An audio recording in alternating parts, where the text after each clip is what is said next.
ago, toilet paper was a staple in our communities. We used it frequently, wiping our butts and swiping every minor stain on our tables. Then, everything changed when the pandemic attacked. Our store shelves were wiped clean and toilet paper aisles left bare. Everyone took what they wanted and even more, and everyone suffered for it. There's actually a name for this, and it's called tragedy of the commons. Tragedy of the commons is a problem in economics that occurs when there's a shared free resource and everyone tries to greedily utilize the resource for their personal profit.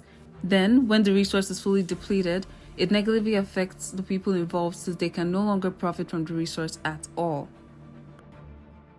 How is the tragedy of the commons relevant in today's world? Well, in March 11, 2020, the World Health Organization declares COVID-19 a pandemic. With this global crisis destroying our way of living, many people lost their jobs and was severely affected by the quick spread of the virus. This made many people fearful as household supplies were quickly running out. And as a result, people frantically bought more than what was needed. From toilet paper, hand sanitizer, and other household essentials, stores began to run out of supply, leaving many people empty-handed. In fact, in preparation for lockdown, a 250% increase in bathroom tissues, as well as a 650% increase in hand sanitizer sales, was recorded for the week ending March 14th, relative to the average 2019 data. And from these reckless effects of panic buying, the idea of the tragedy of the commons is more clear than ever. More than an economics concept, it pertains to the idea that what's good for all of us is good for each of us. In other words, sometimes the growth we obtain from our own self-interest can severely damage the outcome for everybody else.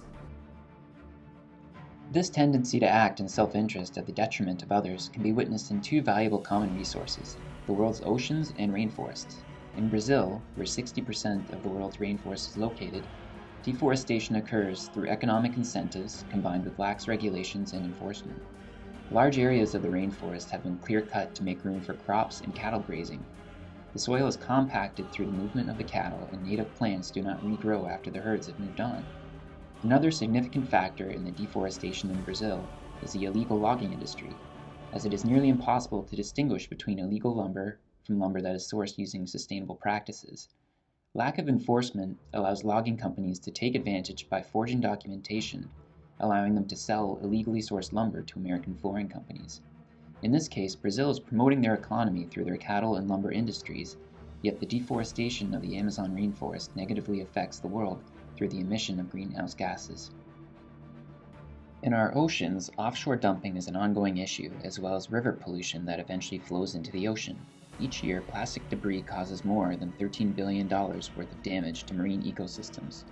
The incentive to pollute is that waste disposal is costly for corporations, and disposing of industrial waste in the river gives them a financial advantage over a competitor who pays to dispose of the waste properly.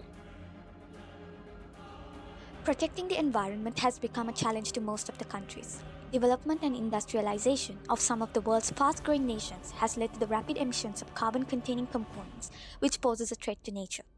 Emissions of CFCs and other harmful chemicals from vehicles and factories severely reduces the quality of air, thus causing air pollution and ozone layer depletion. The phrase, "climate change has become a victim to tragedy of commons," is somewhat agreeable because the overuse of such harmful chemicals to benefit the needs of us, humans, has immensely affected the health of the environment. Prioritizing the monetary gain from industrialization to satisfy human needs by continuing to deplete the natural resources around us in a harmful manner is a perfect example of tragedy of commons. Climate change is just an aftermath of our own actions. Implementing initiatives to help combat and put a halt to climate change has been a challenging mission to most of the countries. The United Nations has continuously emphasized the importance of the need to an immediate action to combat climate change. Some examples of the initiatives are the Montreal Protocol and the Clean Air Initiative. Even though such initiatives have been implemented and are in practice, the effects of climate change and environmental pollution still continues to rise. Reducing lumber usage and deforestation. Timber and engineered wood products are emerging as sustainable solutions. These wood products offer predictable performance with less shrinkage and long lengths. There are also manufactured smaller and fast-growing trees that can be sustainably harvested, growing at a rate of 5 to 8 feet per year. This type of timber will be mainly used for construction projects since it grows at a much faster rate than natural growing trees. Reducing ocean waste. There have been multiple organizations and initiatives helping clean wastes and plastics from bodies of water, and one of them being Ocean Cleanup. which built an interceptor with a barrier system and conveyor belts that is solar powered and that can collect garbage from the ocean. It can collect up to 50,000 kilograms of plastics per day and can run 24/7 while being scalable and energy connected. Reducing air pollution. The use of solar panels and electric cars has been growing over the past few years, which has reduced the use of fossil fuels and the amount of air pollution.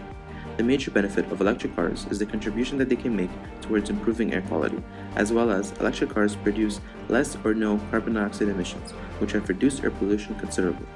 Reducing overfishing. Global Fishing Watch is a tool that provides a nearly live view of fishing boats at sea around the world. The data it uses to identify the boats is from automatic identification systems and satellite trackers used in large vessels. Global Fishing Watch is on the web and tracks 35,000 fishing boats in order to track and reduce illegal fishing and overfishing and make automated reports. Now that you know a little more about tragedy of the commons and the negative impact it has on the environment and on the people who exploit the resource, it is important that you recognize it in real life and actively avoid participating in it. Thanks for watching.